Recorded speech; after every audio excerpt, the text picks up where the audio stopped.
Arnel! Arnel, maawa ka. Huwag mong gawin sa akin to. Hindi na mauulit. Hindi kang babae ka. Hindi ka na talaga nagtanda eh. Lagi mo na lang ako ipinapaya sa harap ng mga kaibigan ko. Hindi na. Tama na. Hindi ko sinasadya. Ewan ko ba kung bakit sa dinami-dami ng pwede kong mapangasawa, sa'yo pa ako bumagsak. Kung di mo lang ako pinaikot noon, hindi kita magugustuhan. Huwag mo sabihin yan. Parang awa mo na. Kung alam mo lang, matagal na kitang gustong iwan. Pinagtitiisan lang talaga kita, eh nandito pa rin ako. Bintik na buhay to. Gusto ko na umalis. Huwag mo ko iwan, Arnel. Gagawin ko lahat. Susundin na kita. Agad akong napatigil sa paglalakad nang marinig ko ang sigawan na nanggagaling sa bagong lipat naming kapitbahay. Iwasan ko man na makaramdam ng kuryosidad. Ang mga bagsakan ng gamit at ng tunog ng mga nabas na bubog ang pumukaw sa kuryosidad ko. Kahit nasa labas, natatanaw mula sa bukas nilang pinto ang misis ng kapitbahay namin na sinisigawan ng asawa nito. Kung ganon, halika, lumapit ka sa akin. Anong gagawin mo? Halika!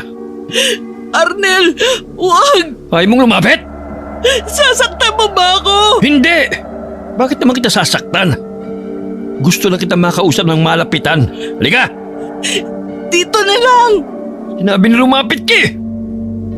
Bigla akong naitabo ng kamay ko sa bibig matapos kong makita kung paano pinagbuhatan siya ng kamay ng asawa nito. At mabilis na hiniklab ang buhok ng babae para higitin papasok sa isang kwarto. Hindi ko man makita ang nangyayari sa loob noon. Sapat na ang mga uri ng sigaw na nililikha ng misis nito para malaman ko kung anong ginagawa ng lalaki sa kanyang asawa. Lalapit pa sana ako sa mismong bintana para pakinggan ang mga nangyayari nang bigla naman akong higitin ni Danny at sinenya sana huwag ituloy ang balak kong gawin. Baka sa mukha nito ang matinding pagkairita. Kaya naman hindi ko na naiwasan na mapairap na lang sa hangin bago sumunod sa kanya papasok sa bahay namin. Ikaw, Leia, tigil-tigilan mo yung ginagawa mo. Kung di pa kita nakita kanina, siguro pumasok ko na doon sa bahay ng mag-asawa para alamin kung anong nangyayari. Nakakaya ka talaga. Ano namang masama ron sa ginawa ko? Tinitingnan ko lang naman kasi baka kailangan ng babae ng tulong. Sus, luma na yung palusot mo.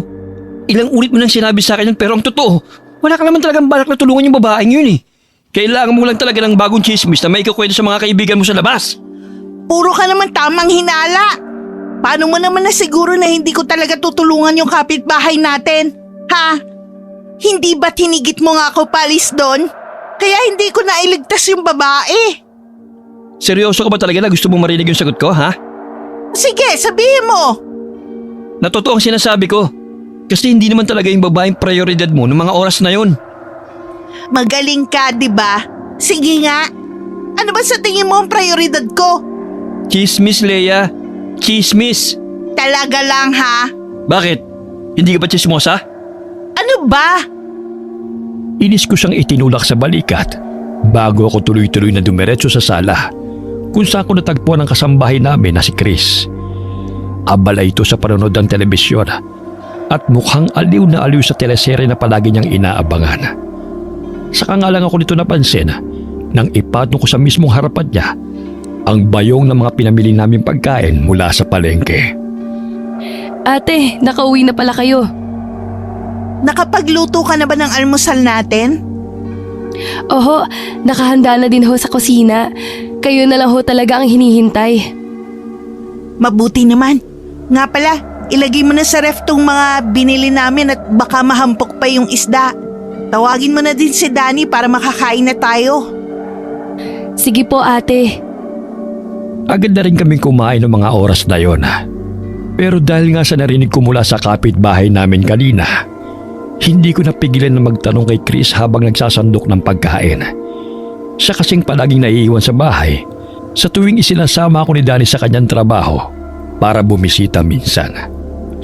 Ilang araw na nga ulit simula nung lumipat yung kapitbahay natin dito? Mahigit 2 linggo na po, ate. Ah, hindi pa pala ganun katagal. Opo, pero mukhang mabait naman sila. Talaga? Yung Yung asawa ba niya, nakita mo na? Hindi pa po. Palaging yung babae lang kasi ang nakikita ko. Lalo na pag nagwawalis ako sa labas ng bakuran natin. Doon ba sa 2 linggo ng pananatili nila rito, wala ka bang ibang naririnig mula sa bahay nila? Ha? Paano ang iba po? Alam mo na, mga pag-aaway. Wala ka ba naririnig na sigawan mula sa bahay nila? Hindi ko na natuloy ang balak ko na itanong kay Chris dahil marahas na binagsak ni Danny ang hawak nitong baso sa lamesa. Dahilan para parehas kaming magulat at matahimik. Nasa harapan na tayo ng pagkain. Hanggang dito ba naman, Leia? Isinisingit mo pa rin yung pagiging chismosa mo?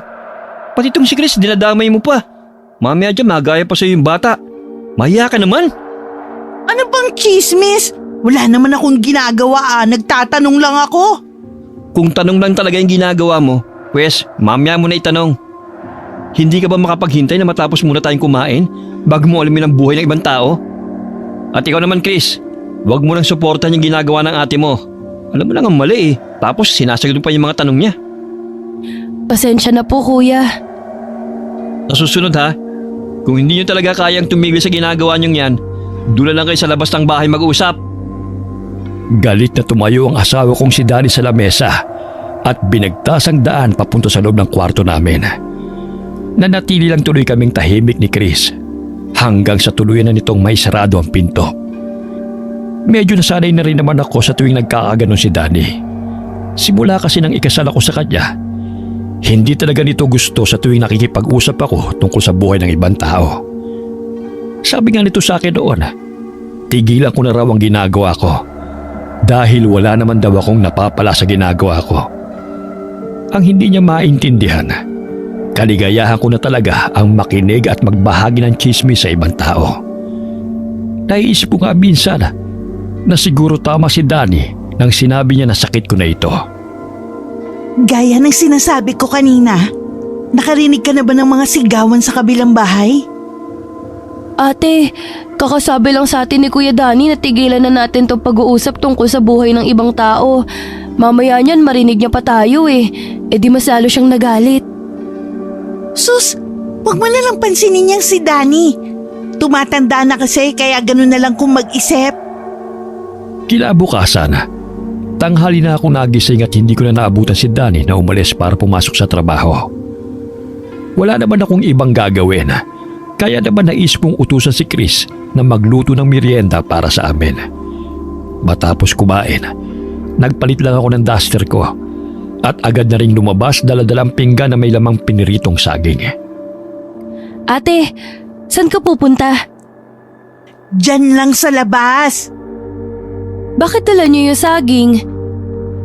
Basta, wag mo itong sasabihin kay Kuya Danny mo ha. Opo. Pagkarating ko sa mismong tapat noong bahay, agad akong kumatok sa pinto habang nakangiti. Hindi naman nagtagal. Bumukas yun at bumungad sa akin ang babaeng nakita ko kahapon na binubugbog ng kanyang asawa. Baka sa mukha nito ang matinding gulat at pagtataka. Kaya naman kagad na din ako nagsalita. Magandang umaga! Ano ang kailangan nila? Ay, wala naman. Nalaman ko kasi na kayo pala yung bago naming kapitbahay. Kaya dumaan ako para bigyan kayo nitong niluto ko merienda. Ganun ba? Saglit lang ha. Medyo magulo kasi ang loob ng bahay namin eh. Pwede ko bang ayusin muna bago kita papasukin? Nako, kahit wag na. Hindi naman ako pihikan at maarte. Magpipilit na sana akong pumasok sa loob ng bahay nito. Pero laking gulat ko nang bigla nitong isinara yung pinto. At para bang nagulat dahil sa ginawa ko. Nakaramdam tuloy ako ng matinding pagkapahiya. Kaya naman pilit na lang akong ngumiti. Pasensya na ha. Hindi lang talaga ako sanay na nagpapapasok sa loob ng bahay namin ng makalat. Saglit lang at bilis-bilis kong aayusin. Pasensya na talaga. Ayos lang. Ilang minuto rin siguro akong nakatayo sa harapan ng pinto nito. Pero hindi naman nagtagal. Bumukas na rin yon. At alanganin ang ngiti ng babae. na inaya ko nito para pumasok sa loob. Ibinigay ko sa kanya yung pinggan ng merienda habang pasimpleng iginagala ang mga mata ko sa paligid ng bahay nito. Napansin ko roon na kakaunti pa lamang ang mga gamit nila sa loob. Mahalata mo talaga dahil doon na bagong lipat lang ang mga ito. Salamat nga pala rito sa dala mo, nag-abala ka pa. Ayos lang, wala yun. Tutal, magkapit bahay na tayo kaya natural lang na magtulungan, di ba? Ako nga pala si Leia. Ako si Sharon. At ito yung mga anak ko. Itinuro ni Sharon ang dalawa niyang mga anak na nakatingin pala sa akin. Kaya naman kagad akong ngumiti sa kanila. Nabanggit din ito na parehas palang matalino ang dalawa niyang anak. Matapos kong maitanong kung nag-aaral ba ang mga bata. Baka sa boses ang matinding pagmamalaki ni Sharon sa kanyang mga anak. Kaya lihim akong napangiti ng mapait habang pinakikinggan ang bawat kwento nito tungkol sa karangalan at medalya na naiuwi ng dalawang bata sa dati nilang paaralan. Ilang oras din itong nagbabahagi ng kwento tungkol sa kanyang mga anak. Umalis na nga lang ang dalawang bata sa sala dahil sa mga sinasabi ni Sharon. Kaya naman naiiling na lang ako at pilit na ngumiti. Ang swerte mo pala sa mga anak mo, Sharon. Sinabi mo pa. Ikaw, may anak ka na din ba?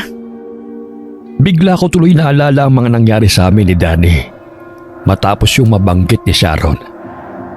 Sa ilang taong kasi naming pagsasamang mag-asawa, hindi pa rin kami binibiyayaan ng anak. Akala ko doon kailangan lang namin ng kaunting pang-oras. Pero nagkamali ako. Hanggang sa dumating ang isang araw at kusa na lang sumuko ang asawa ko na sumubok na magkaanak. Naisip siguro nito na may mali sa akin. Kaya ganoon na lang ang ginawa niyang solusyon. Wala pa. Kakakasal lang naman namin at hindi pa namin naiisip ni Danny ang tungkol sa mga ganong bagay. Hindi ka na bumabata, mahirap ang magbuntis. Ikaw din. Ayos lang. Mabait naman yung asawa ko kaya paniguradong aalagaan niya ako. Mabuti ka pa. Napansin ko ang biglaang pananahimik ni Sharon. Kaya naman dahan-dahan akong tumabi sa kanya nang hindi nito napapansin. At maraan siyang tinapik sa balikat, dahilan para lumingon siya sa akin. Ayos ka lang ba? Bakit bigla kang natahimik? May bigla lang ako naalala. Sharon? Bakit? Huwag mo sanang mamasamain ang tanong ko ha. Pero aksidente ko kasing narinig ang pagtatalo niyo ng mister mo kahapon. Ayos ka lang ba? Ha? Malapad ang ngiti sa labi ko habang palabas sa bahay ni Sharon. Walang pag-aalinlangan kasi nitong binahagi sa akin ang kwento sa likod ng pag-aaway nila ng kanyang asawa kahapon. Nabanggit nito na lasinggero ang kanyang mister. At dahil malaki ang kinikita sa trabaho nito, palagi siya nitong tinatratong alila sa bahay. Ipinakita rin nito ang lahat ng pasa at galos na kanyang natamo mula sa kamay ng mister. Ate, buti naman at nakauwi ka na. Hinahanap ka kanina pa ni Kuya Danny. Hinaan mo lang yung boses mo. Sorry ate. Nasaan na si Danny? Nasa kwarto niyo po yata. Kamusta pala ate yung pagpunta mo dun sa bahay ng kapitbahay natin? Anong nangyari? Magugulat ka. Sinasaktan pala si Sharon nung asawa niyang lasenggo. Ha? Talaga? Oo. Nakita ko nga yung mga pasa at sugat niya sa katawan. Grabe. Bugbog sarado. Kawawa naman pala siya. Ayos lang yun. Ikaw ba naman biyayaan ng matatalinong anak at asawang may magandang trabaho? Talaga naman lalagyan ka ng Diyos ng kaunting kapintasan sa pamilya. Hindi ka ba naawa ate? Tinitigan ako ni Chris habang tinatanong yon. Kaya naman dahan-dahan akong umiling. Gustuhin ko man na maawa para kay Sharon. Mas nanaigang inggit sa dibdib ko matapos niyang mabanggit ang tungkol sa mister niya na kumikita ng malaking halaga buwan-buwan na halos doble sa sweldo ng asawa ko na si Danny. Hindi ko tuloy napigilan na makaramdam ng inis para sa kapitbahay namin. Naisip ko kasi na masyado silang maswerte kumpara sa pamilya ko. Matapos ko maikwento kay Chris ang lahat ng sinabi sa akin ni Sharon, pumasok na rin kaagad ako sa kwarto namin ni Danny para hanapin ito. Pagkasara ko pa lang ng pinto, agad akong nilingon ng asawa ko habang nakataas ang kilay. Nakipagchismisa ka na naman sa labas?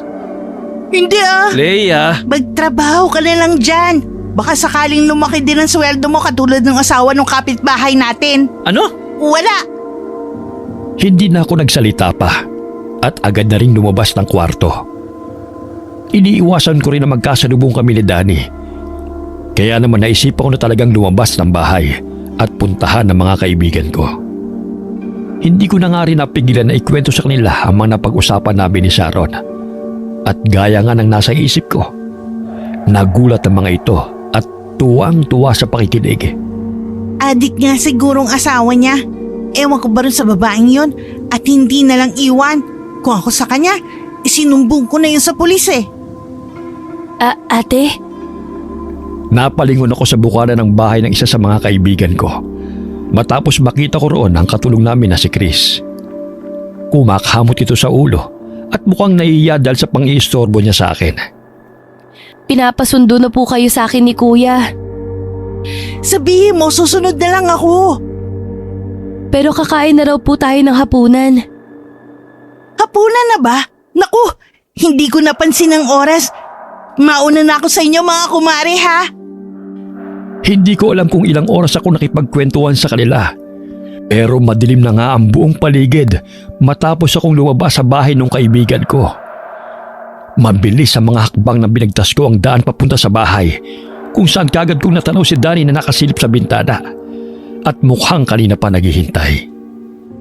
Masyado ka naman yata nag-chismi. Lumubog na lang sa labas. Pasensya na, hindi ko lang napansin yung oras. Sige, magdahilan ka pa. Kumain na lang tayo, magagalit ka na naman eh. Sa mga araw na nagdaan, palagi akong kinukulit ng mga kaibigan ko kung ano na raw ang balita sa bahay ni Sharon. Kaya naman na magkaroon ako ng libreng oras, muli akong bumisita sa kanya. Sa pagkakataon na yon, tuloy-tuloy na akong pinapasok sa loob ng bahay ni Sharon na tila ba malapit kami magkaibigan. Habang nakikipag-usap, napansin ko ang putok nitong noo at sugat sa labi na pilit niyang itinatago gamit ang ilang hibla ng buhok. Kaya naman hindi na ako nagpaligoy-ligoy pa at agad na nagtanong kung ano ang nangyari. Ayos lang ako, Leia. Hindi ka mukhang ayos sa akin. Tingnan mo nga yung sarili mo. At para ka nang nakipagsuntukan dahil sa mga sugat mo sa mukha. Mahal ka ba talaga ng asawa mo? Mahal ako ng asawa ko. Mataas ang boses na sigaw nito. Kaya medyo napalayo pa ako kay Sharon dahil sa gulat. Nang mapansin niya yon, agad siyang natauhan at mabilis na hinawakan ang kamay ko na para bang natataranta at hindi alam kung anong gagawin. Nag-aalala lang naman ako sa'yo, Sharon. Pasensya na, nadala lang ako ng emosyon. Hindi ko talaga sinasadya. Mabuti pa siguro, uuwi na lang muna ako sa bahay namin. Nagkunwari akong tatayo para umalis. Pero mabilis niya akong hinarangan at naiiyak na tumitig sa mga mata ko bago alanganin na sinabi sa akin ang dahilan ng mga sugat nito. Umiiyak ba na? Naibahagi niya ang buong detalye sa akin at gaya ng palagi kong ginagawa, nakisimpati lang ako rito at pilit siyang pinapatahan. Lihim din ako napangiti habang nasa bisig ko si Sharon at marahang tinatapik ang balikat niya. Hindi ko kasi mapigilan na makaramdam ng tuwa dahil sa mga nangyayari. Nakaramdam din ako ng matinding pagkasabik na ibahagi sa mga kaibigan ko ang panibagong impormasyon na nakaalap ko mula kay Sharon. Pagkatapos nung naging usapan namin tungkol sa mga sugat niya, naging madalang na ang pagpunta-punta ko sa bahay ni Sharon. Napansin na rin kasi ni Daddy na halos araw-araw na akong pumupunta sa kapitbahay namin. Kaya tumigil muna ako pansamantala. Nabalitaan mo na ba, ate? Ang tungkol saan? Nakalat na sa buong barangay natin na yung tungkol sa pamilya ng kapitbahay natin. May isa nga na nagsumbong sa pulis. Ang alam ko, dinampot na yung asawa ni Ate Sharon. Umiiyak nga raw kahapon eh. Ano? Saan mo naman narinig yan? Sa mga tindera sa labas. Pakiramdam ko nga alam na din ng kapitbahay natin na alam na ng lahat. Napansin ko kasi kanina na saradong-sarado yung bahay. Sa buong maghapon, nanatili lang ako sa loob ng bahay namin at hindi lumalabas. Nag-aalala kasi ako na baka makita ako ni Leia. Kaya naman mas binabuti ko na lang na magkulong sa kwarto. Alis muna ako. Baka kinabukasan na ako bumalik. Kaya huwag mo na ako hintayin. Okay, sige. Magsarado na kagad kayo ha. Alis na ako. Pinanood ko na lamang na lumabas ng kwarto si Daddy bago bumangon sa kama. At agad na sumilip sa kabilang bahay. Kahit madilim na ang paligid, nakita ko na walang kahit isang ilaw na bukas sa loob ng bahay nila. Pumasok tuloy sa isip ko na umalis sa mag-anak. Nang isasarado ko na sana yung kurtina, nagulat ako nang biglang sumulpot sa harap ko si Chris at may pagtatakang tumingin sa akin. Muntikan tuloy akong matumba dahil sa gulat. Mabuti na lamang at agad ako nakahawak sa lamesa kaya hindi ako bumagsak. Ano ba? Bakit ka ba nanggugulat? Hindi kita ginulat, ate. Gusto ko lang naman silipin kung anong tinitingnan mo sa labas. Chismosa ka talaga. Doon ka nga. Masyado ka namang high blood, ate. Manahimik ka dyan ah. Magsarado ka na ng bahay, gabi na. Opo, Naiiling na muli akong pumasok sa loob ng kwarto namin. Hindi ko na alam kung gaano ako katagal na nakahiga sa kama. Pero hindi ko na namalayan na bigla pala akong nakatulog. At nagising na lamang sa kalagitnaan ng gabi dahil sa lakas ng ulan sa labas. Tinatamad ba na? Bumangon ako at tahimik na lumabas ng kwarto. Hindi ko na rin binuhay ang ilaw sa kabila ng matinding dilim ng paligid. At nagkapakapa na lang na naglakad hanggang sa marating ko ang kusina.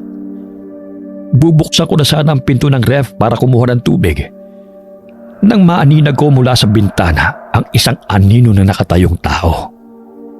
Lumapit ako roon at tatawagin na sana si Chris nang tuluyan kong makita ang isang figura ng tao.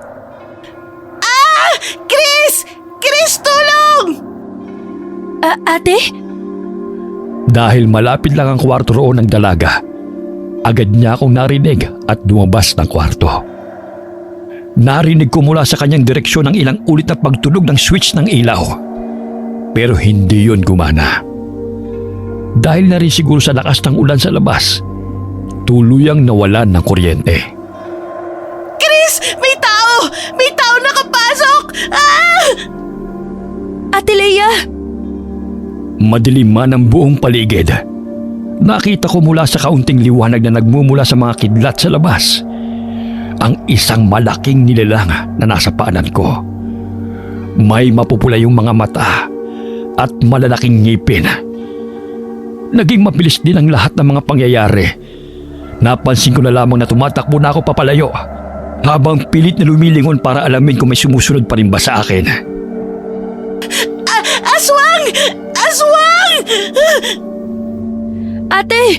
Ate Leia! Nasaan ka? Tulungan mo ako!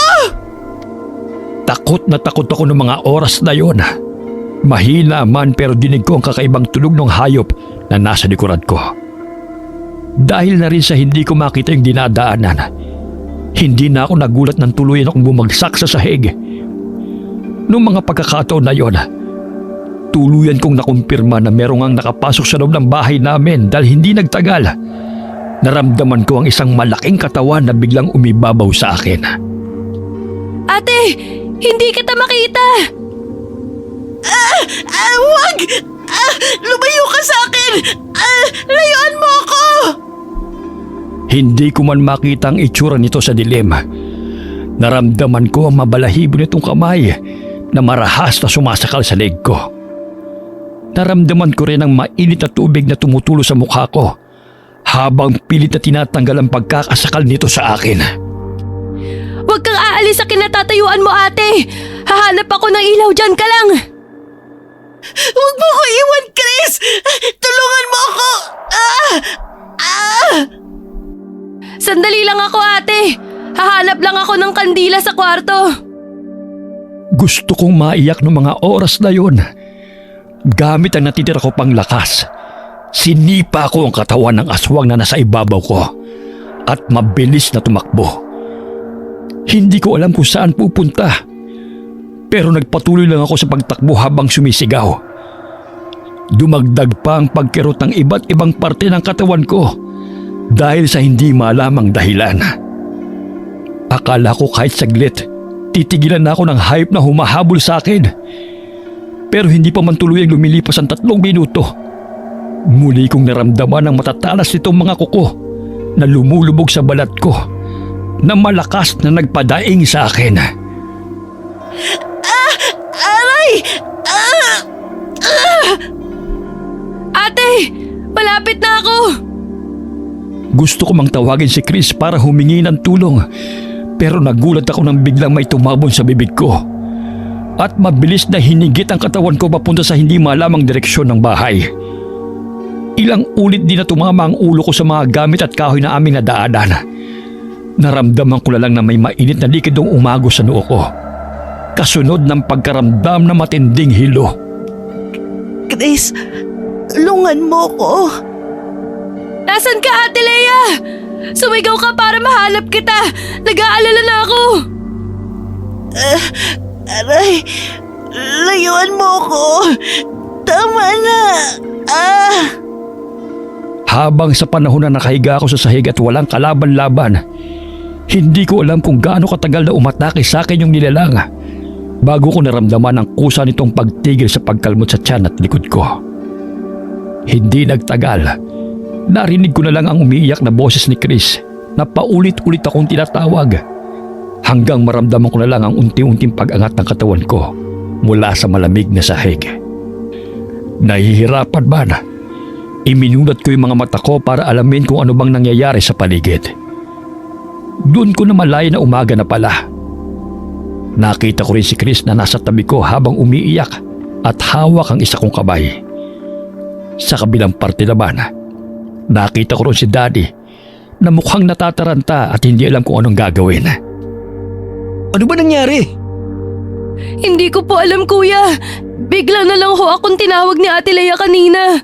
Wala namang pong kuryente kaya naghanap pa ako ng ilaw namin. Tapos ano? Iniwan ko lang kayo saglit? May nangyari na kagad sa ate mo? pasensya na po talaga. Hinahanap ko naman po siya kanina. Hindi ko alam na nandito pala si ate. Lintik! Pasensya na po talaga. Pinilit ko magsalita pero ang pagbukas sa labi ko ay naging imposibleng gawin. Wala akong nalikhang kahit isang tunog at para bang trinaydor ako ng buo kong katawan. Nakatitig lang ako sa mga ito at iniintay na matanggap ng katawan ko ang lahat ng nangyayari. Marahan akong binuhat ng asawa kong si Danny papunta sa kwarto namin at inutusan si Chris na kumuha ng mga gamot para sa mga sugat ko. Pagkatapos nila akong magamot, lumabas na ng kwarto ang katulong namin. Kaya naiwan kaming dalawa ng asawa ko sa loob.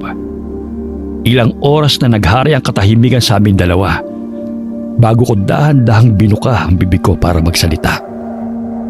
Danny, Diyos ko, salamat naman nakapagsalita ka na. Ano nangyari sa'yo? inatake ako ng aswang. Danny, aswang. Ano pa yung pinagsasabi mong aswang? Maniwala ka. Totoong nakita ng dalawang mata ko. Huwag mong sabihin na kwento yun sa'yo ng mga kumare mo sa labas na may aswang na rito sa lugar natin. Kaya ang umatake sa'yo, aswang na rin? Ano ba? Maniwala ka nga sa akin. Paano ko maniniwala sa'yo? Kung yung mga lumalabas sa bibig mo ay hindi totoo. Pero aswang talaga ang nakita ko, Danny. Nakita mo na ba yung itsura mo? Mukha kang inatake ng ligaw na hayop. Siguro nga asong ulo din pumasok dito eh. Tignan mo yung itsura mo. Halos mahubara ka na dahil sa mga kalmot. Tapos ano? Sasabihin mong aswang ang may gawa niyan sa'yo? Maniwala ka naman sa akin. Kahit ngayon lang. Nako, matulog ka na nga. Baka kulang lang yan sa chismis. Kaya ganyan ang mga lumalabas sa bibig mo. Bumawi ka na lang bukas. Hindi na ako pinagsalita ni Danny dahil agad na rin itong lumabas ng kwarto. Malakas tuloy akong napabuntong hininga bago inis na pumikit habang iniisip ang lahat ng nangyari. Tahimik lang akong umiyak at dinamdam ang lahat ng pagkirot ng katawan ko hanggang sa tuluyan na ako nakatulog dahil sa pagod. Gaya ng sinabi ng asawa ko, nagpahinga lang ako maghapon at nahiga sa loob ng kwarto. Binisita rin ako ni Sharon nang malaman niya ang nangyari at nag-aalalang kinumusta ang kalagayan ko. Dala ang ilang kakanin at merienda na luto niya. Nasabi rin ito na ilang araw na pala silang wala sa bahay dahil sa biglaang pagkakakulong ng asawa niya na mukhang hindi naman siya apektado. Salamat sa pagbisita, Sharon. Ano ka ba? Wala yun. Magpagaling ka kagad ha. Namimiss ka na ng mga bata. Hindi ka na raw bumibisita sa bahay. Pupunta ako sa inyo paggaling ng mga sugat ko. Hihintayin ka namin ha. O siya, mauna na ako sa'yo. Gumaling ka sana agad. Salamat. Ingat ka pa uwi. Makalipas ang ilang linggo at agad na rin namang gumaling ang lahat ng sugat ko sa katawan. Simula noong nangyari, palagi na akong binibisita ni Sharon sa bahay at may kung ano-anong dala. Nawiwili tuloy si Chris dito at halos ipagtanggol na sa lahat ng sinasabi ko. Ate naman! Naku, tigil-tigilan mo ako, Chris ha. Hindi na ako natutuwa sa'yo. Sinasabi ko lang naman po na baka hindi totoo ang sinasabi niyo tungkol kay Ate Sharon. Sinasabi mo bang sinungaling ako? Hindi po sa ganun. Umalis ka sa harap ko! Iibig pa sana ito pero narinig namin ang mahihinang katok sa labas. Kaya naman sumenyas ako sa kanya na puntahan yon para alamin kung sino ang tao sa labas. Hindi naman nagtagal. Pumasok si Chris kasunod si Sharon na may malapad ng ngiti habang may dala na namang pagkain. Magandang umaga, Mare. Oh, Sharon, ikaw pala. Bakit napabisita ka na naman? Gusto ko kasing ipatikim sa'yo tong putong pinag-aralan kong lutuin. Baka pwede mo namang sabihin sa akin kung ano ang kulang. Ako na lang ate. Magaling ako sa mga ganyang bagay. Pasensya ka na, Chris. Kay Leia ko lang kasi ipinapakain ang mga niluluto ko. Pero hayaan mo at ipagluluto din kita sa susunod. Hayaan mo na, Sharon. Hindi ko din naman mauubos itong mga dinala mo. Pero para sa'yo lang talaga ang mga puto na yan. Kung hindi mo mauubos agad, pwede mo namang kainin kinabukasan, di ba?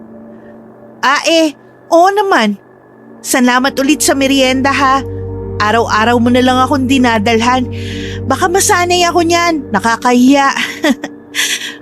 Wala yun. Magkaibigan naman tayo, di ba? Oo naman. Dali, tikman mo na tong puto.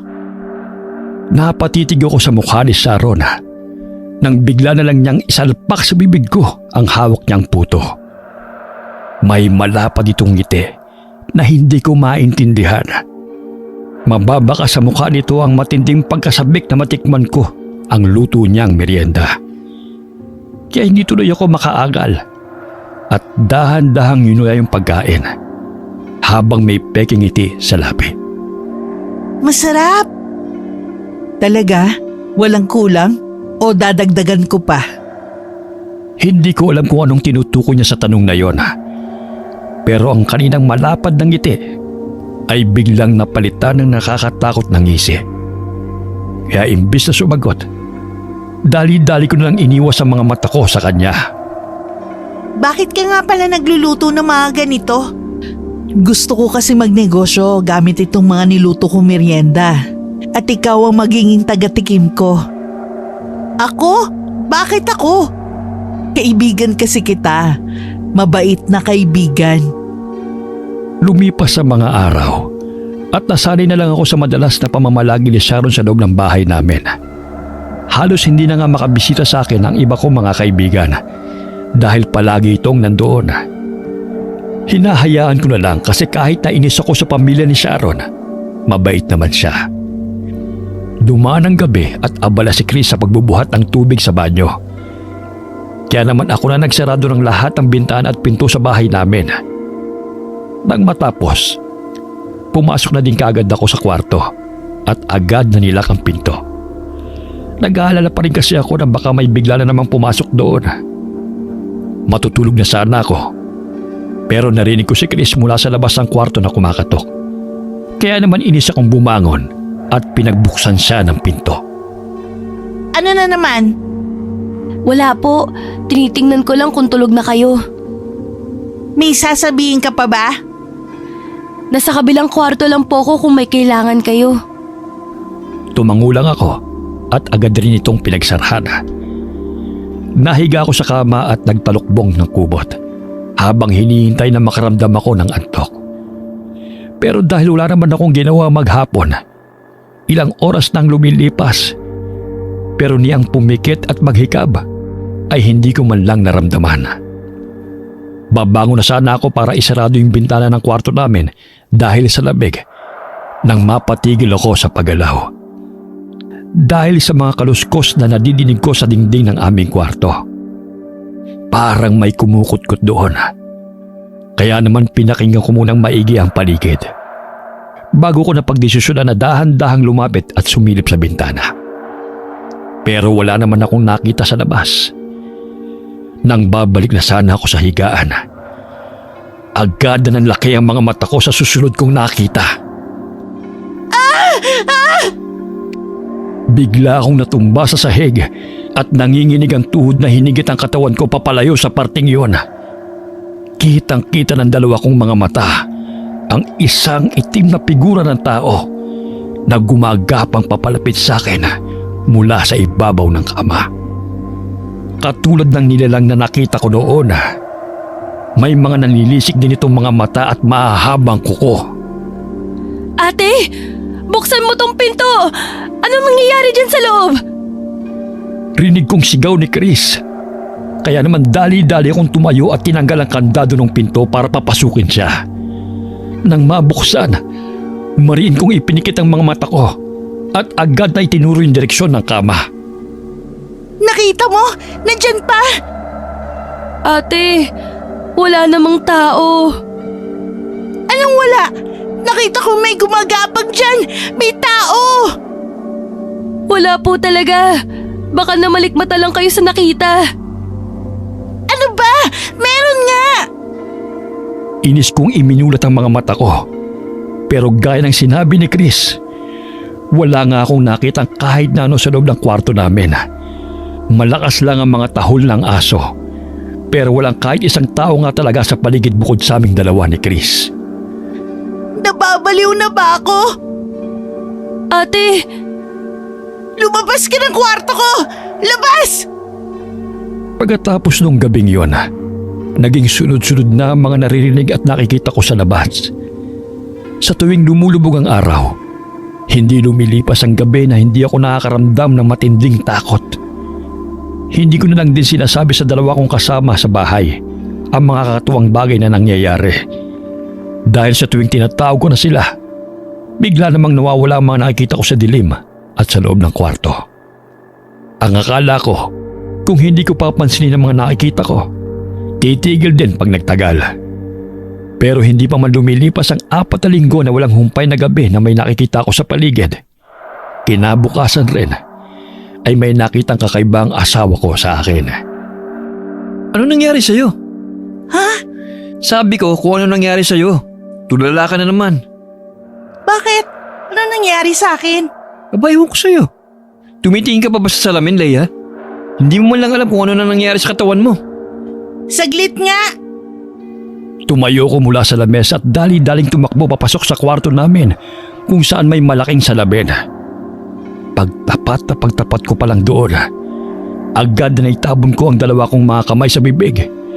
Matapos bumungad sa akin ang buo kong katawan na namumula at puno ng bakas ng kalmot at kagat na hindi may paliwanag na bakas ng ngipin. Inatake ka na naman ba ng asong ulol? Hindi ko alam. Wala naman ako naramdaman na kakaiba kagabi. Tawagin mo nga si Chris. Chris! Pumunta ka nga rito! Bakit po ate? Ano na namang nangyari sa'yo? Kaya nga pinatawag kita eh. Sinarado mo ba na maayos yung gate at pinto natin kagabi? Opo kuya, itinali ko nga dun ho ng maayos yung bintana sa kwarto ni ate. Hindi mo ba narinig na sumigaw si Leia? Hindi din po. Tahimik naman po yung kwarto niya kagabi pero Pero ano? may mga putik po akong nakita sa kusina kaninang madaling araw. Mukha pong tapak ng pusa. Pusa? Alam mo, hindi ko na talaga maintindihan kung ano nangyayari sa bahay na to eh. Pag hindi chismis, kaguluhan. Manahimik ka na nga lang, Danny.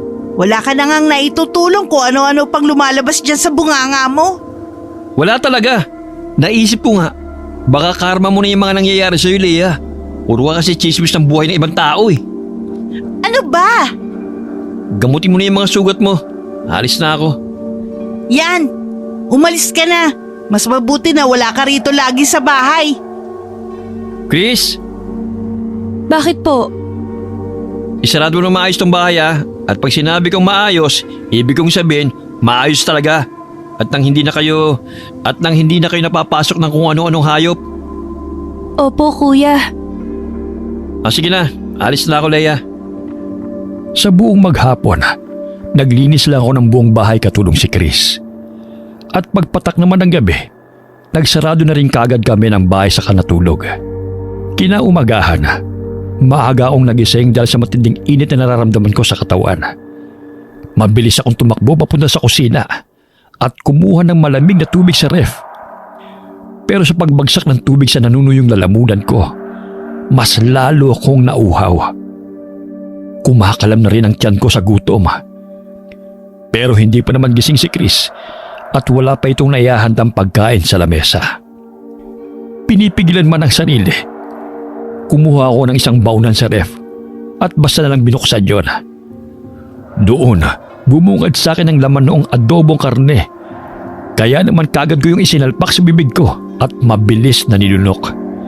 Halos maubos ko na ang laman noon. Pero nagulat na lang ako nang biglang sumulpot si Chris at marahas na inagaw sa akin ang hawak kong lalagyan. Ano ba?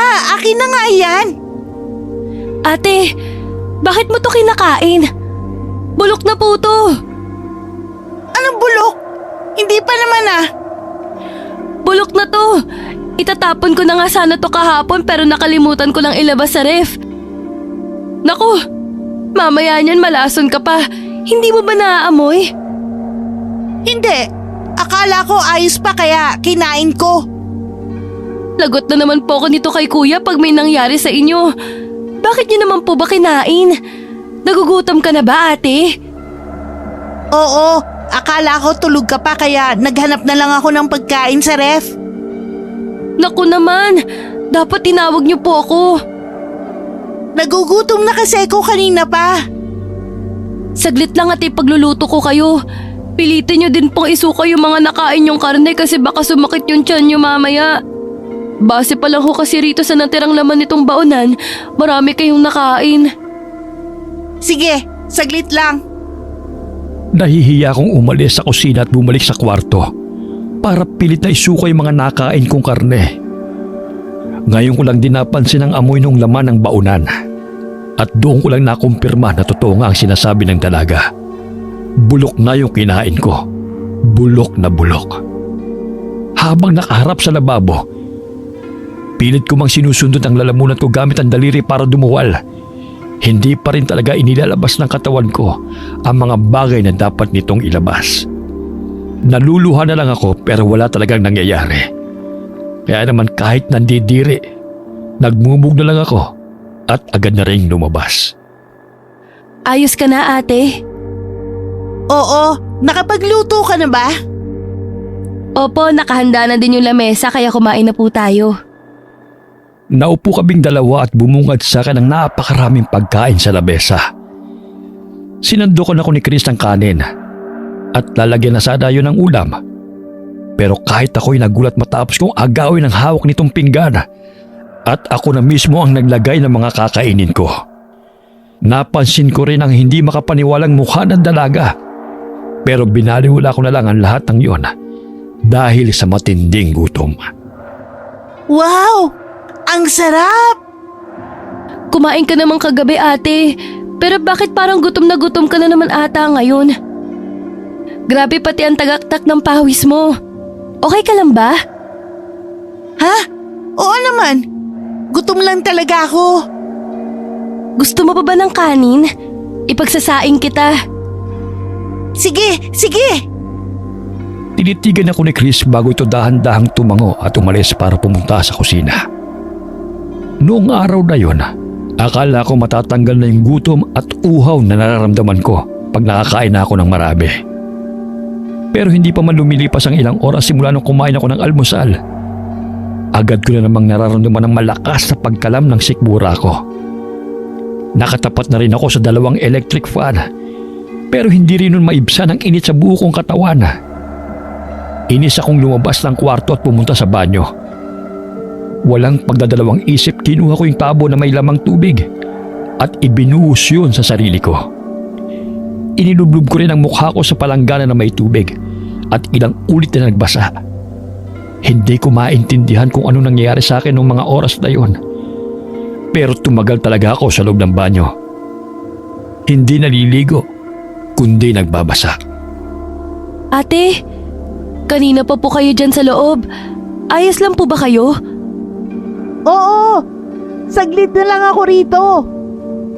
Sige po, may tuwalya na din po rito sa labas. Sa mga nagdaang araw, napansin ni na Chris ang matinding pagbabago sa akin. Kahit ako, alam din yon. Sobrang init ng pakiramdam ko at iba ang kulo ng tiyan ko, lalo na paggabi. Nagtataka na nga rin si Danny, pero dahil palagi naman itong wala dahil sa trabaho, si Chris ang lagi nakakita sa mga nangyayari sa akin. Gabi-gabi, palagi lang akong nagigising dahil sa matinding init. Minsan, namamalayan ko na lang na nasa loob na pala ako ng banyo at basang-basa. Nakatulog na pala ako sa tabi ng timba na may tubig. Oh, bakit ganyan ang suot mo? Ang init kasi. Hindi naman ah. Ang lamig nga ng panahon ngayon kasi umuulan. Tapos nakamanipis sa sando ka lang? Huwag mo nga akong pakialaman. Ano ba nangyayari sa'yo? Namamahit ka na rin Sabi ni Chris ayaw mo na rin yung mga pagkain niluluto niya. Ayos ka lang ba? Ayos lang ako. Ang init ng ulo mo, nagtatanong lang naman ako. Pumasok ka na lang sa trabaho, buiset. Leia! Pumasok ako sa kwarto at malakas na isinarado yung pinto. Narinig ko rin ang pagrereklamo ng asawa kong si Danny sa labas bago ito tuloy ang lumabas ng bahay at umalis. Nahiga na lang tuloy ako at natulog dahil sa sobrang inis na nararamdaman ko rito.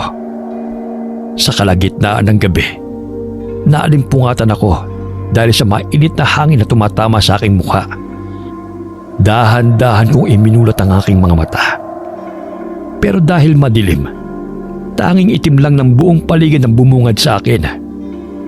Babangon sana ako para magbukas ng ilaw. Pero bigla akong nanlamig na imbes na lamesang makapitan ko sa tabi ng kama namin ni Danny, isang pamilyar na malamig na kamay ang nakapako sa dilim. Sino ka? Nakalimutan mo na kaagad ako? Isang buwan pa lang ang nakalipas nung huling bisita mo sa bahay. Mula sa gilid ng mga mata ko, nakita ko ang isang maitim na figura ng tao na palagi kong nakikita sa dilim. Pero hindi katulad ng mga nangyayari noon. Tuluyan ko nang natunghayan ang mukha ng nilalang. Matapos nitong kusang binuksan yung ilaw. Kung nagulat ako dahil sa pagsagot ito sa akin, mas nagulat ako nang makilala ko ang taong nagtatago sa dilim. Sharon? Ako nga. Bakit ganyan ang mukha mo? Anong nangyari sa'yo? Aswang ka? Naaalala mo ba ang mukhang ito? Mula sa kulubot nitong mukha, nangingitim ng ngipin at nanilisik na mga mata, ang mukha ni Sharon ay mababakas pa rin sa kabila ng matinding pagbabago ng anyo nito.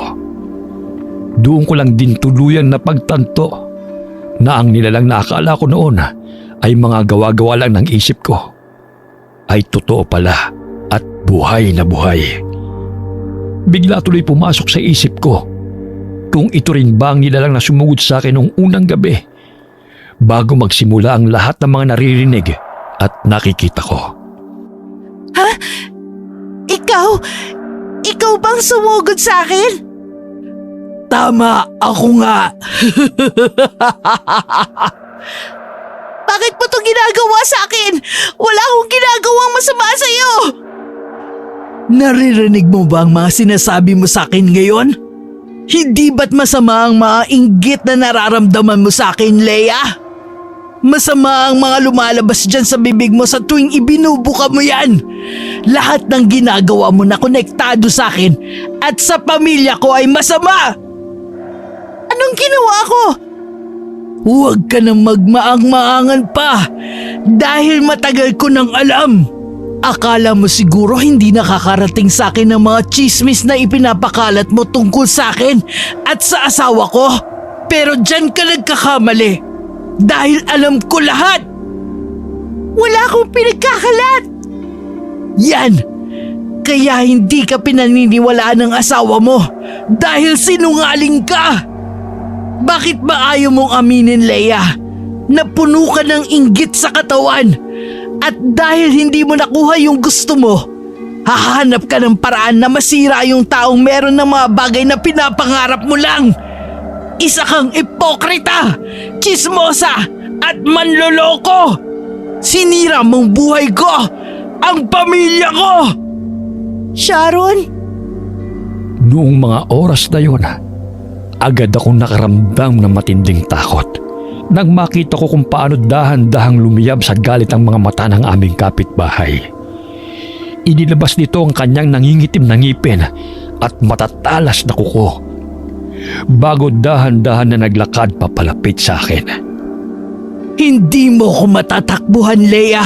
Hahanapin kita kung saan ka magpunta at hindi kita titigilan hanggat hindi ka namamatay.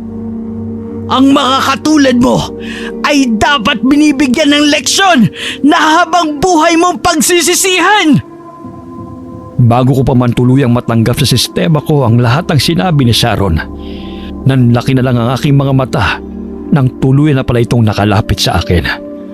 At bigla na lang akong sinunggaban.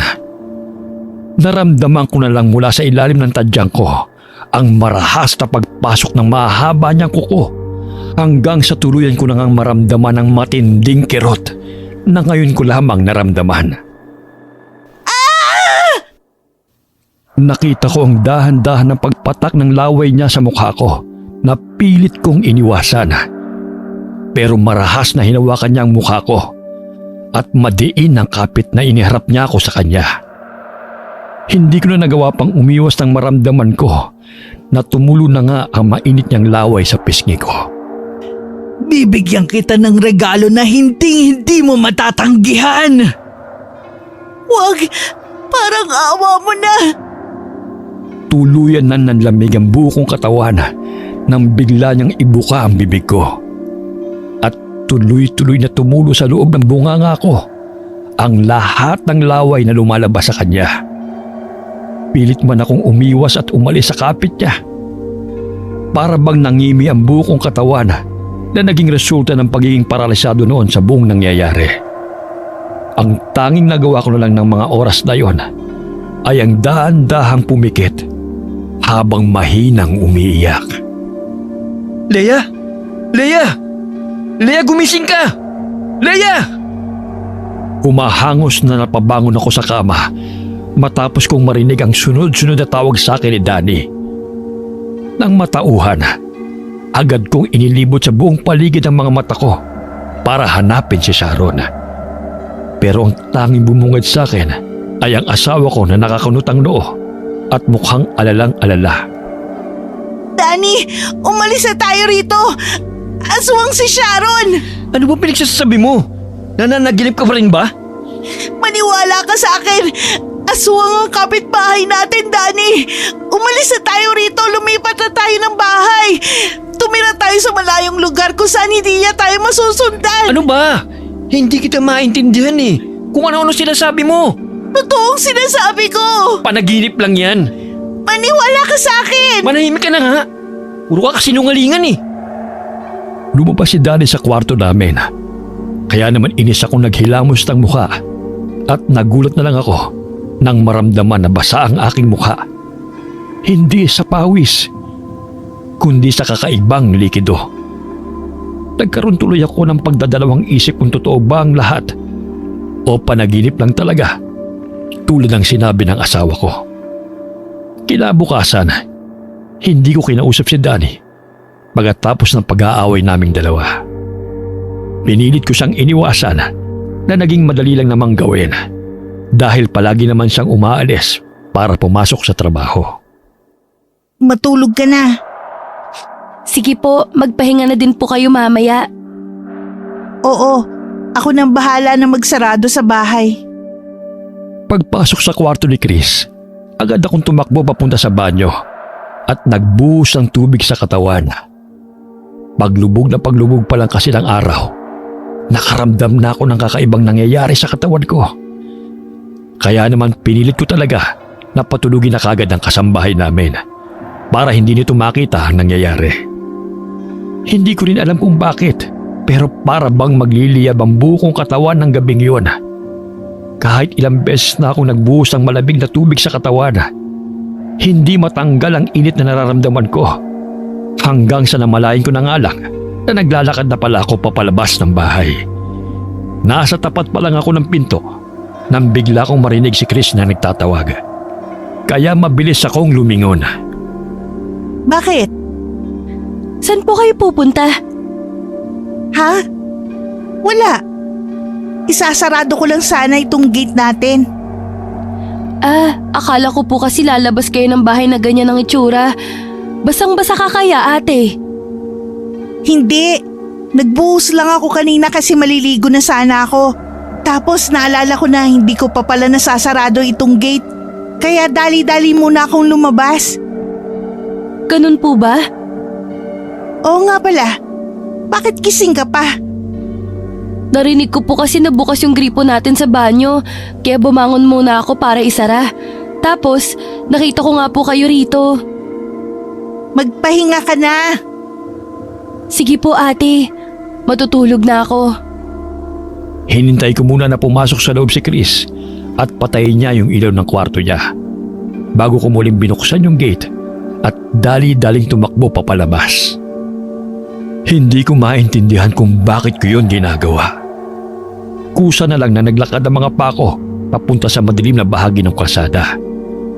Ipinikit ko na rin ang mga mata ko nang marating ko na ang pinakamadilim na bahagi ng lugar. Para bang bigla na lang ako nakatulog at nagising sa isang panaginip matapos ko maramdaman ang matinding lamig na ilang linggo nang hinahanap ng aking katawan. Hindi ko na alam kung ano nangyari matapos akong pumikit ng mga oras na yon. Pero nagising na lang ako sa kalagitnaan ng gabi na nasa loob na ng kwarto namin. At masakit ang buong katawan dahil sa hindi matukoy na dahilan. Bumangon ako sa kama para sana lumabas. Pero pagdikit pa lang ng mga pako sa sahig, agad ako napayuko dahil sa malagkit na likido na natapakan ko. Doon ko nakita ang isang patay na pusa. Ang katawan nito ay bukas at halos umagos na ang dugo na lumalabas sa katawan nito papunta sa mismong pinto ng kwarto namin. Hindi naman nagtagal, bumukas yun at tumambad sa akin si Chris na humahangos at mukhang alalang-alala dahil sa pagsigaw ko. Ate, ano pong ginawa mo? Anong?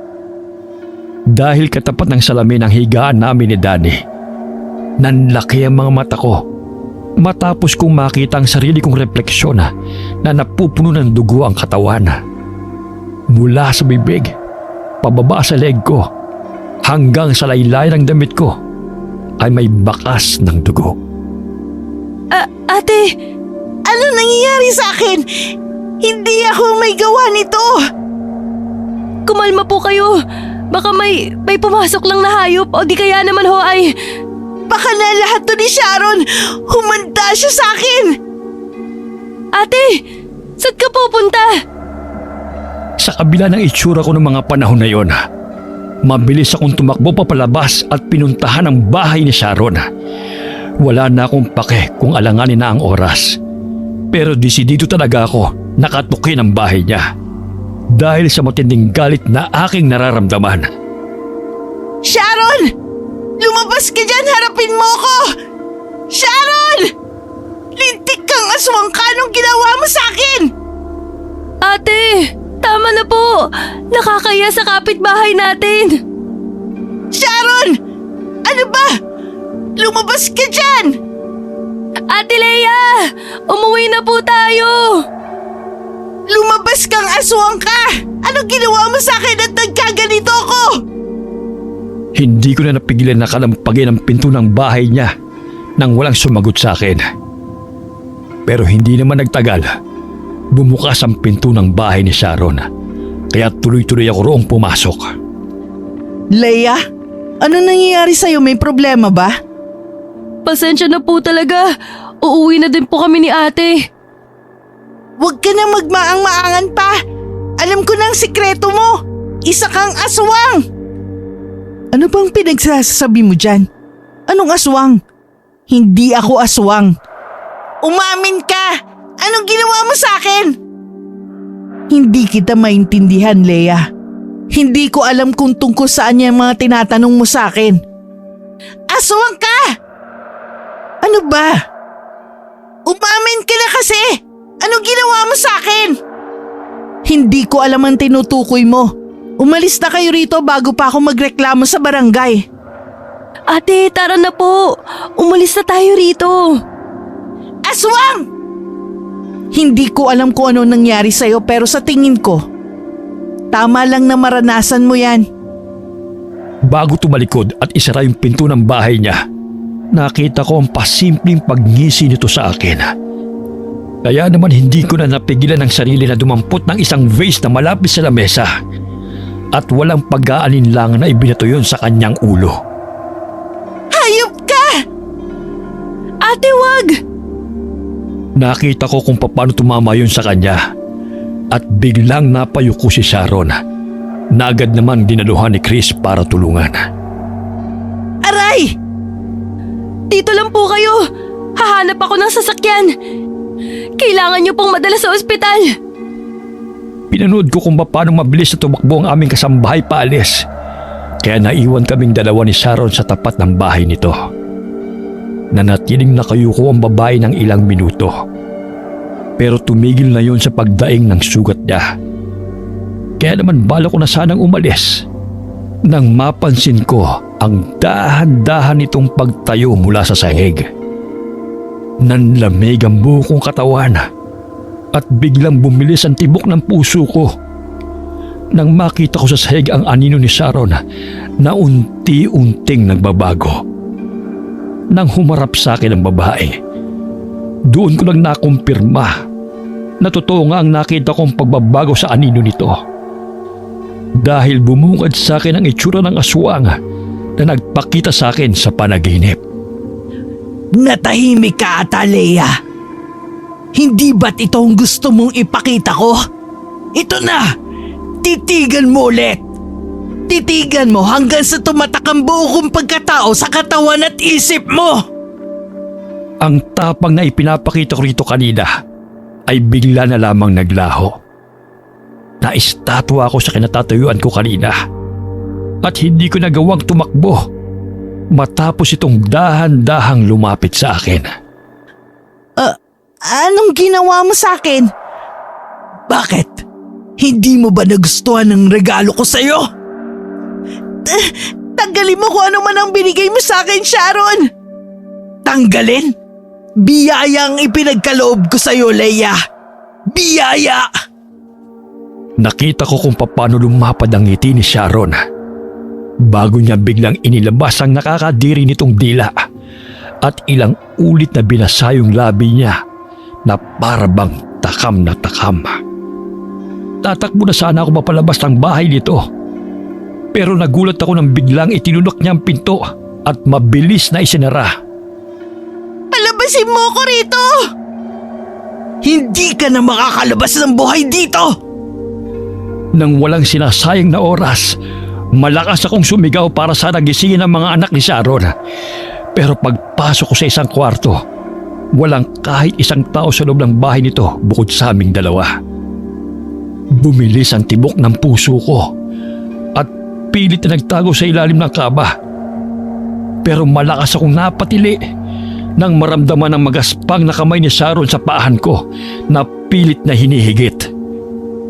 Saklolo! Tulungan niyo ako! Sige, sumigaw ka pa, Leia! Lakasan mo! Tulong! Gustong-gusto kong naririnig ang takot na takot mong mga sigaw! Pigilan mo na ako, Sharon! Matapos kong sumigaw noon, biglang tumahimik ang buong paligid ng kwarto. Pilit kong sinilip ang mga paa ng babae mula sa ilalim ng kama. Pero wala akong nakita sa paligid. Delikado man, dahan-dahan akong gumapang papalabas ng kama para sana maghanap ng pwede kong madaanan palabas. Pero hindi pa man ako tuluyang nakakatayo mula sa paggapang. Bumungad sa akin ang mukha ni Sharon na ibang-iba mula sa mukha nito kanina. Leia, saan ka pupunta? Mas nakakatakot, mas nakakatindig balahibo. Ang mukha nito'y biglang bumukol at ang mga mata niya ay sumingkit dahil sa paglaylay ng balat ng kanyang mukha. Ang mahaba nitong buhok ay nagnipis at may mga parte ng kanyang anit na wala ng buhok na tumutubo. Ang katawan ni Sharon ay para bang naging isang katawan ng matanda. Matandang malapit nang mamatay. Napansin ko rin ang napakaraming bukol na may butas sa kanyang braso. Ang lahat ng yun ay nagnanaknak at may nakakasuang amoy na agad kong nalanghap. Gamit ang dalawa nitong kamay, hinarangan niya ako at nginisian. Hinarangan niya ako at nginisian na agad na nagpabilis ng tibok ng puso ko dahil sa matinding kaba. Nanginig ang dalawa kong tuhod at unti-unting namasa ang mata ko dahil sa matinding takot. Pinilit kong umatras palayo sa kanya pero hindi ko na nagawa pang makatakbo papalayo nang bigla niya akong higitin. Bitiwan mo ako! Bitiwan mo ako, Sharon! Manahimik ka! Pilit ako nagpipipigla sa kapit ito habang sumasabit sa mga bagay na nadadaanan namin. Halos maputol na ang litid sa leg ko sa kakasigaw. Pero tila nabingi ang buong baryo at wala ni isang nakarinig sa akin. Hindi nagtagal. Misteryosong nanghina ang buo kong katawan at bigla na lang akong nalantang parang gulay. Tulad ng mga naranasan ko ng ilang gabi nang nakakalipas, muli akong nakaramdam ng matinding init sa katawan. Nanuyo ang lalamunan ko at nabasa ang buo kong mukha pababa sa leg ng pawis. Sa kabila ng mga nangyayari, pilit kong ginigising ang buo kong diwa para alamin kung saan ako hinihigit ng aswang na nasa paahan ko ng mga oras na yon. Doon ko tuluyang natagpuan ang sarili ko na hinihigit ni Sharon papasok sa isang napakadilim na silid.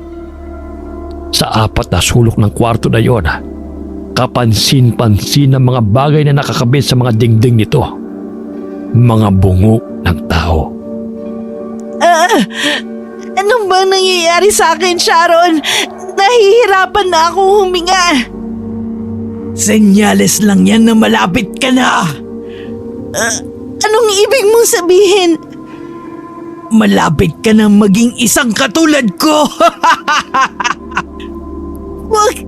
Wag mong gawin sa akin to. Parang awa mo na. Bakit? Naawa ka ba sa akin? Sinabi ko sa'yo na wag mong sabihin sa iba. Pero anong ginawa mo? Ipinagkalat mo pa rin sa buong baryo. Sinira mo ang pamilya ko. Hindi ko sinasadya. Paanong hindi mo sinasadya? Bigla bang kumati ang dila mo at hindi mo napigilan na ichismis sa iba? Parang awa mo na. Pakawalan mo na ako. Huwag mo akong patayin. Hindi ako mapapatay sa'yo kundi ang sarili mo mismo!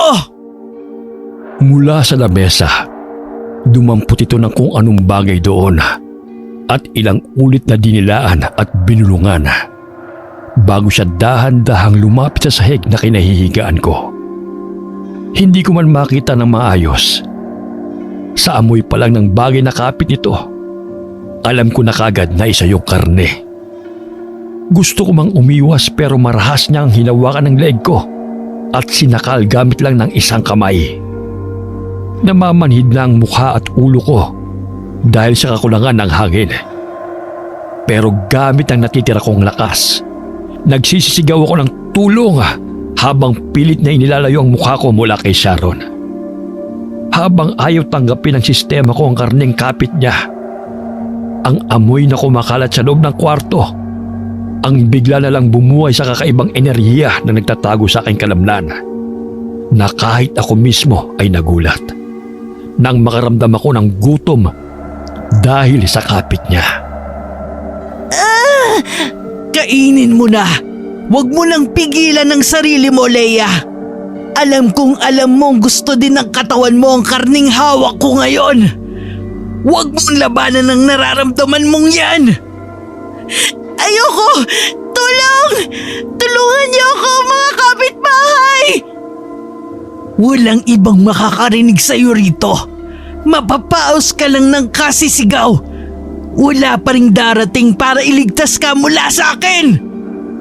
Tanggapin mo na lang kasi na ito ang kapalaran mo. Ang maging katulad ko. Tama na! Tigilan mo na ako, Sharon! Ayaw ko pang mamatay! Huli na para magsisi ka. Nakapagpasya na ako. Hindi kita palalabasin ng buhay dito! Saklolo! Ilang ulit akong napaubo dahil sa pananakal ni Sharon. Hindi ko na rin siya napigilan nang bigla nitong ibuka ang bibig ko, katulad ng ginagawa nito sa panaginip ko.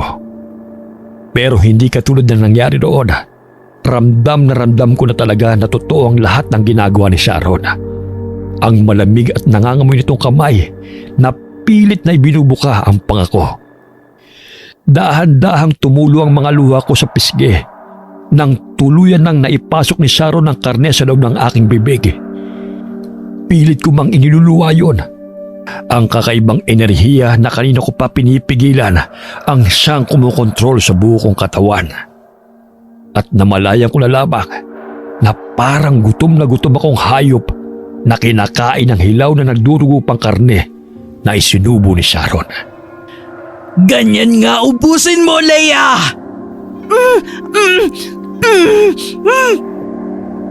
Bago ko tuluyang malunok ang karneng nasa bibig ko, lumuwa ang aking mga mata nang maramdaman ko ang matatalas na kuko ni Sharon na nakasaksak na sa loob ng tagiliran ko. Umagos ang mainit na likido sa tiyan ko hanggang sa dumikit yun sa damit ko at binasa ng mapupulang dugo ang buo kong bestida. Tuluyan akong napasigaw ng malakas dahil sa sakit. Pero pinanood lang ako ni Sharon habang tumatawa ng malakas. Maras niyang hinugot ang kanyang kamay mula sa loob ko at akmang ipapasok ulit yon. Pero napatigil sa ere ang kamay niya nang biglang pumasok sa loob ng kwarto ang humahangos na si Danny.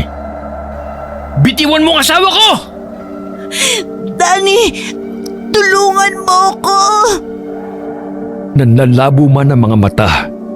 Nakita ko kung paano mabilis na tumakbo ang asawa ko papunta sa aming direksyon at biglang itinulak pa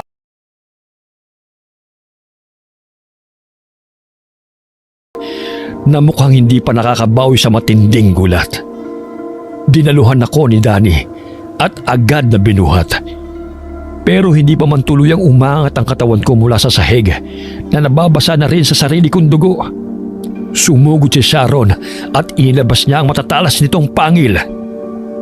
Hindi kayo makakalabas dito ng buhay! Sinira niyo ang pamilya ko kaya pareho ko kayong papatayin!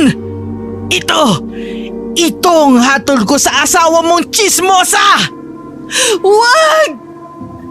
Lumapit ito sa amin at ibinuelo ang kamay niya na may mahahabang kuko papunta sa katawan ni Danny na agad niyang nailagan. Kumuha ang mister ko ng isang upuan at walang pag-aalinlang na inihampas yun kay Sharon na agad naman tumumba sa lupa. Nang mapahiga to sa sahig, hindi pa rin tinigilan ni Danny ang paghampas dito hanggang sa makita niya ang dugong umaagos sa noo ni Sharon. Doon lamang siya tumigil. Mabilis niya akong nilapitan at binuhat bago tumakbo papunta sa may pinto. Akala ko ng mga oras na yon, maliligtas na kaming dalawa. Pero agad kong nahigit ang hininga ko nang muling lumitaw si Sharon sa harapan namin. Tumutulo pa rin ang dugo sa noo nito. Pero may nakakatakot na ngisi ang babae sa labi habang nakatitig sa aming dalawa. Hindi kayo lalabas! Tama na, Sharon! Itigil mo na ito! Walang lalabas! Ang maputlang mukha niya ay unti-unting napuno ng dugo at ang puro bukol na braso nito ay nagkaroon ng mga ugat. Umalingaw-ngaw sa buong bahay ang nakakatakot at kahindik-hindik na atungal nito na para bang nagtatawag ng kapwa niya aswang na nagpahigpit sa hawak ko kay Danny. Takot na takot ako noong mga oras na yon at hindi ko alam kung anong gagawin. Patuloy sa pagtulo ang dugo sa sugat ko na nagpadagdag sa pangihina ng katawan ko noong mga panahon na yon. Akala ko susugurin na kami nito. Pero nagulat ako nang naunang tumakbo si Danny papunta sa direksyon ni Sharon na nagpapikit sa akin dahil sa takot. Lalabas kami rito ng buhay! Danny! Hindi ko alam kung anong sumunod na nangyari. Pero narinig ko na lang sa paligid ang malakas na pagbagsak ng isang bagay. Hindi kami, kundi si Sharon. Dahil pagmulat ko, nakita ko na lang na nasa harapan na kami ng pinto ng bahay nito at handa nang lumabas. Nanatili akong tahimik habang mabilis na itinatakbo ako ng asawa ko papalayo. Pero hindi kalaunan, nang marating na namin ang kabahayan ng barangay namin, nagsimulang magsisisigaw si Danny na gumising sa mga naihimbing na residente. Tulungan niyo kami! Inatake kami ng aswang! Aswang ang kapitbahay namin!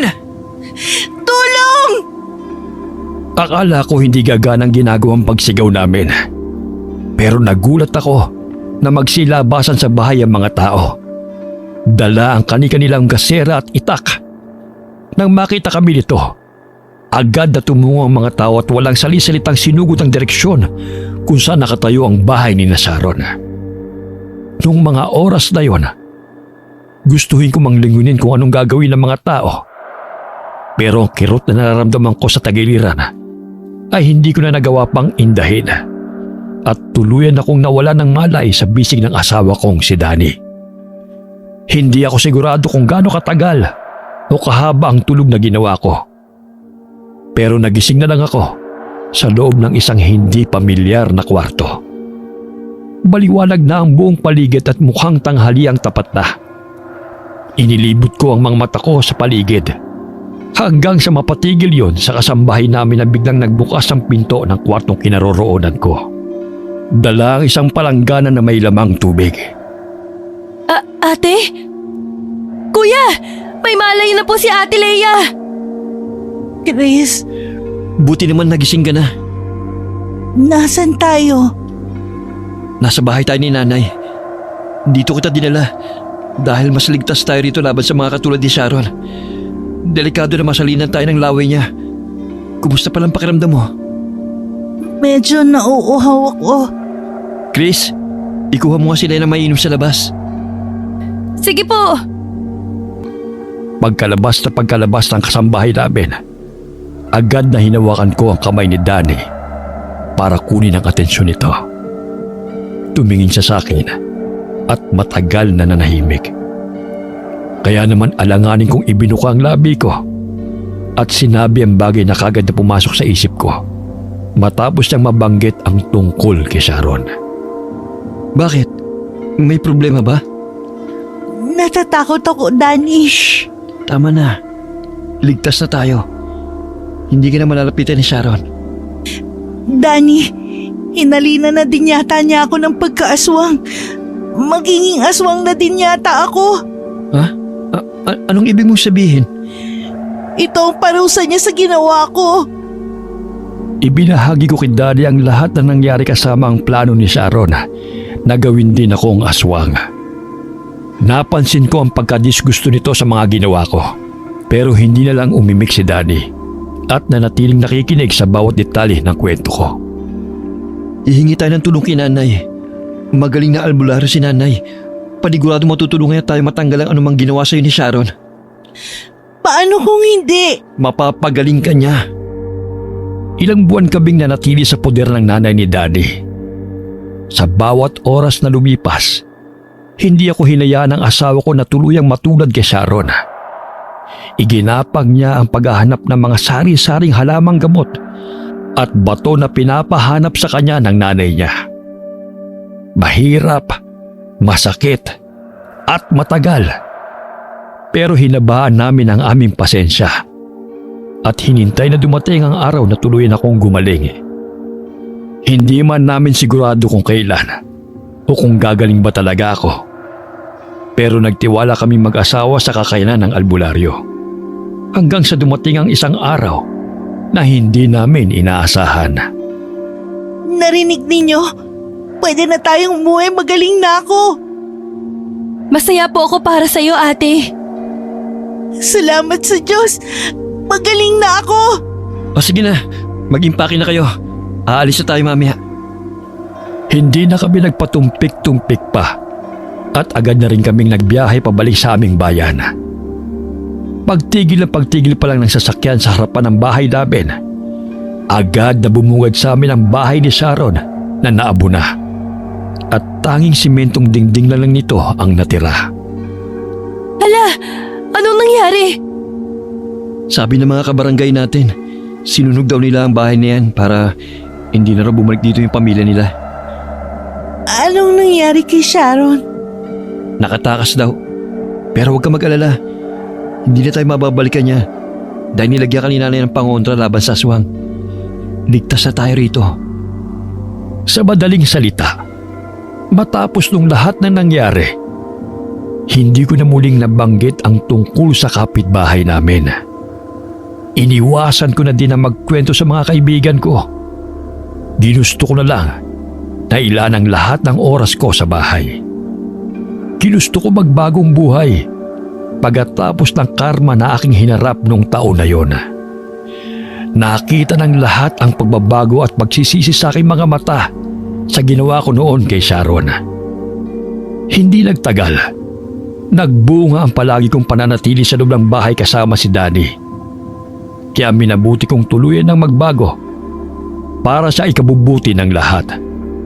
Lalo na nang malaman ko na nagdadalang tawa ko at magiging magulang na kami.